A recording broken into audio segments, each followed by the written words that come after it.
कहानी सपनों का सफर। पात्र परिचय। एक अर्जुन, एक साधारण युवक, मेहनती, सपनों से भरा। दो काव्या, उसकी बचपन की मित्र और शिक्षिका, सशक्त और संवेदनशील। थ्री रघु, गांव का सबसे अमीर और लालची आदमी। चार सुनीता, अर्जुन की माँ, त्याग और संस्कार की प्रतिमूर्ति। फाइव पंडित रमाकांत, गांव का न्यायप्रिय विद्वान, समाज का मार्गदर्शक। पहला अध्याय। गांव की सुबह सूरज की हल्की किरणें खेतों पर पड़ रही थीं। हवा में मिट्टी की सौंधी महक थी। खेतों में काम करने वाले किसान अपनी हल लेकर निकल पड़े थे। गांव रामपुरा छोटा जरूर था, पर परंपराओं और संस्कारों में गहरा। अर्जुन गांव का साधारण लड़का था। उसके पिता का निधन बहुत पहले हो गया था। उसकी मां सुनीता ने अकेले ही उसे पाला था। घर की गरीबी और अभावों के बावजूद उसने अर्जुन को कभी टूटने नहीं दिया। अर्जुन पढ़ाई में तेज था, पर परिस्थितियां उसके रास्ते में दीवार बन जाती थीं। पढ़ाई पूरी करने के बाद वह गांव में रहकर कुछ बड़ा करना चाहता था, ताकि उसका गांव तरक्की करे। सुबह सुबह वह अपने खेत के किनारे बैठा सपनों की डोर बुन रहा था। तभी काव्या आई। वह गांव की प्राथमिक स्कूल में अध्यापिका थी। क्या सोच रहे हो अर्जुन? काव्या ने मुस्कुराते हुए पूछा। अर्जुन ने लंबी सांस ली। बस यही कि काश हमारे गांव के बच्चों को भी अच्छे स्कूल, अच्छे अवसर मिल पाते। कितना अच्छा होता अगर यहां भी कोई ऐसा केंद्र होता जो बच्चों को आगे बढ़ने का मौका देता।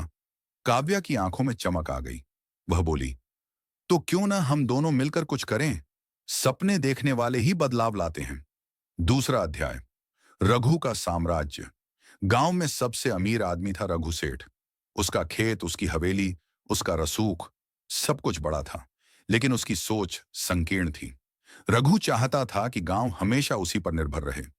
वह गरीबों को छोटे मोटे कर्ज देता और फिर उनकी जमीन हड़प लेता।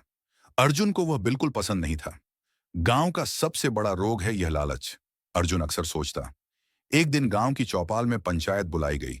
मुद्दा था, गांव की खाली पड़ी जमीन पर एक शिक्षा केंद्र बनाया जाए। अर्जुन और काव्या ने यह प्रस्ताव रखा। यह सब फिजूल है, रघु गुस्से से बोला।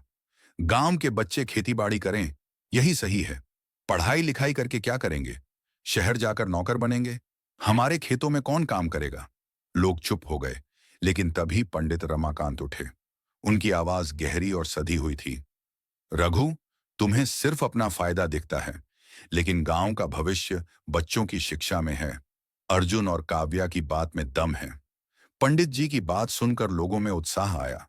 अर्जुन के लिए यह पहला कदम था, पर असली लड़ाई अभी बाकी थी। तीसरा अध्याय। संघर्ष की शुरुआत। अर्जुन और काव्या ने गांव गांव जाकर लोगों को समझाना शुरू किया। उन्होंने कहा, हम अपने बल पर स्कूल बनाएंगे, हर कोई थोड़ा थोड़ा सहयोग करे। कुछ लोग तैयार हो गए, कुछ डरे हुए थे कि रघु सेठ नाराज हो जाएगा। रघु को यह सब बर्दाश्त नहीं था।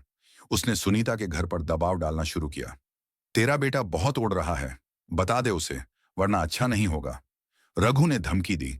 सुनीता ने शांत स्वर में कहा, रघु सेठ, अर्जुन का रास्ता सही है। अगर वह बच्चों की शिक्षा के लिए लड़ रहा है तो मैं उसका साथ दूंगी, चाहे मुझे अपनी जमीन ही क्यों ना बेचनी पड़े। मां की बात सुनकर अर्जुन के मन में दृढ़ निश्चय और बढ़ गया। चौथा अध्याय। उम्मीद की किरण। कई महीनों की मेहनत के बाद लोगों ने मिलकर एक छोटा सा कमरा तैयार किया, जो गांव का पहला शिक्षा केंद्र बना। काव्या ने बच्चों को पढ़ाना शुरू किया। अर्जुन दिन रात लोगों की मदद करता, किताबें जुटाता और गांव के बच्चों को समझाता कि पढ़ाई ही भविष्य का असली धन है। धीरे धीरे शिक्षा केंद्र में बच्चों की भीड़ बढ़ने लगी। गांव में नई ऊर्जा थी, लेकिन रघु चुप नहीं बैठा। उसने गांव वालों में अफवाहें फैलानी शुरू कर दी। अर्जुन और काव्या शहर भाग जाएंगे, तुम्हारे बच्चों का भविष्य अंधेरे में जाएगा, ये सब ढोंग है। कुछ लोग फिर डगमगाने लगे, लेकिन अर्जुन हार मानने वाला नहीं था। पांचवां अध्याय। बड़ी परीक्षा। एक दिन गांव में बाढ़ आ गई। नदी का पानी खेतों में घुस गया। लोग बेघर हो गए, पशु बह गए। रघु ने इस मौके का फायदा उठाना चाहा। वह बोला, अगर तुम लोग मेरी बात मानो तो मैं मदद करूंगा, वरना अपने हाल पर रोते रहो। गांव वाले मजबूर थे। तभी अर्जुन और काव्या ने आगे आकर राहत कार्य शुरू किया। उन्होंने स्कूल के कमरे को आश्रय बना दिया। बच्चों, महिलाओं, बूढ़ों, सबको वहीं ठहराया। सुनीता अपने हाथों से खाना बनाकर सब में बांटती। पंडित रमाकांत गांव के बाहर से दान जुटाकर लाते। धीरे धीरे लोग समझने लगे कि असली मददगार अर्जुन और उसके साथी हैं, रघु नहीं। छठा अध्याय। जीत की सुबह। कुछ महीनों बाद बाढ़ का संकट टल गया। गांव फिर से संभलने लगा। लेकिन इस बार गांव वालों का विश्वास अर्जुन पर था। गांव की पंचायत फिर बुलाई गई। रघु ने अपनी पुरानी बात दोहराई, शिक्षा से कोई फायदा नहीं, खेती ही असली काम है। तभी गांव के छोटे छोटे बच्चे जो शिक्षा केंद्र में पढ़ रहे थे, मंच पर आए। उन्होंने कविताएं सुनाई, सवालों के जवाब दिए और गांव के नक्शे पर अपने सपने दिखाए। हम डॉक्टर बनेंगे, इंजीनियर बनेंगे, अपने गांव को शहर जैसा बनाएंगे। गांव वाले भावुक हो गए। सबने मिलकर कहा, अब से गांव की जमीन बच्चों के स्कूल के लिए होगी। रघु की हार हो गई। उसका साम्राज्य लोगों की आंखों से उतर चुका था। सातवां अध्याय। नई राह। कई साल बीत गए। शिक्षा केंद्र अब एक बड़ा स्कूल बन चुका था।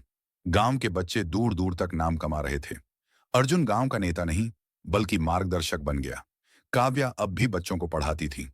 सुनीता गर्व से मुस्कुराती थी कि उसका बेटा दूसरों के लिए जी रहा है। पंडित रमाकांत अब बूढ़े हो चले थे, पर कहते, असली पूजा वही है जिसमें समाज का कल्याण हो। गांव बदल चुका था और इस बदलाव के केंद्र में 5 लोग थे, अर्जुन, काव्या, सुनीता, पंडित रमाकांत और पूरे गांव का विश्वास। निष्कर्ष। यह कहानी हमें सिखाती है कि एक साधारण इंसान भी अगर संकल्प ले ले तो बदलाव ला सकता है।